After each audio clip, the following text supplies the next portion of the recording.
በስመ አብ ወወልድ ወመንፈስ ቅዱስ አሐዱ አምላክ።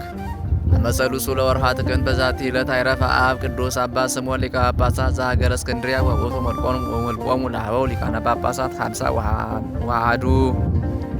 አንድ አምላክ በሚሆን በአብ በወልድ በመንፈስ ቅዱስ ክርስቶስ በዚች ቀን ለአባቶች ሊቃነ ጳጳሳት 51ኛ የሆነ የእስክንድርያ ሊቀ ጳጳሳት አባ ስምዖን አረፈ። ይህም አባት ከእስክንድርያ ከታላላቆች ተወላጅ የሆነ ወላጆቹም ሃይማኖታቸው የቀና ነው።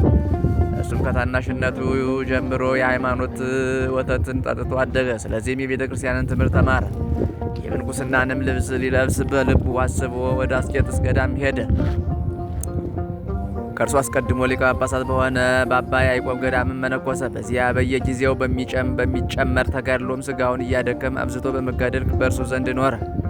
ዳግማዊ አባ ማርቆስም ሊቀ ጵጵስና በተሾመ ጊዜ ይህን አባ ስምዖንን ስለ በጎ ተጋድሎውና ስለ አገልግሎቱ ከአባ ያዕቆብ ዘንድ ወሰደው። እያገለገለውም ከእርሱ ጋር አኖረ። አባ ማርቆስም ባረፈ ጊዜ አባ ያዕቆብ ተሾመ። ያን ጊዜም እያገለገለው ከአባ ያዕቆብ ጋር አኖረ። ከዚህ በኋላ አባ ያዕቆብ ባረፈ ጊዜ ብዙዎች ካህናትና ኤጲስቆጶሳት የሀገር ታላላቆች ሁሉም ይህን አባት አባ ስምዖንን መረጡ። ትሩፋቱንና ያማረ ሥራውን በእነዚህ በሁለቱ ሊቃነ ጳጳሳት ዘንድ በነበረበት ጊዜ ስለተመለከቱ አምላካዊ ፍቅር አነሳስቷቸዋልና በወንጌላዊ ማርቆስ ወንበር ላይ ይዘው ሊቀ ጵጵስና ሾሙት።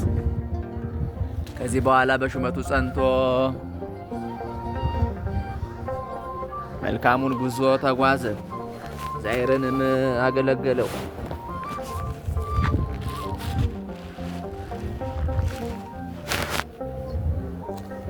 የሃይማኖትን ምግብ በማስጠበቅ የክርስቶስን መንጋዎች ሁሉ ጠበቀ። በሹመቱም ወራት ቤተ ክርስቲያን በጸጥታና በሰላም ኖረች።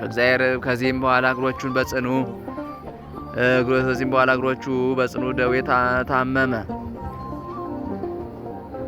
ፈጣሪ እግዚአብሔርንም ከዚህ ደዌ ያሳርፈው ዘንድ ለመነው። ክብር ይግባውና ጌታችንም ልመናውን ተቀብሎ በሰላም በፍቅር አንድነት አሳርፈው። የሹመቱ ወራትም 5 ወር ከ15 ቀን ነው።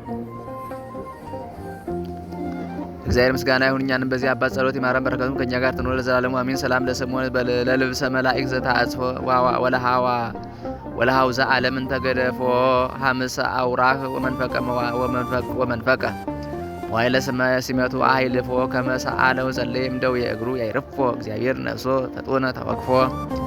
በዚችም ቀን የሐዲስ ጊዮርጊስ የምስክርነቱ መታሰቢያ ሆነ። ዳግመኛም የኒሃዋ የወገኑ የነገዱ የማቃርስና የታወፌላ የአውመራና የአርማንያ ሊቀ ጳጳሳት ጎርጎርዮስ መታሰቢያቸው ነው።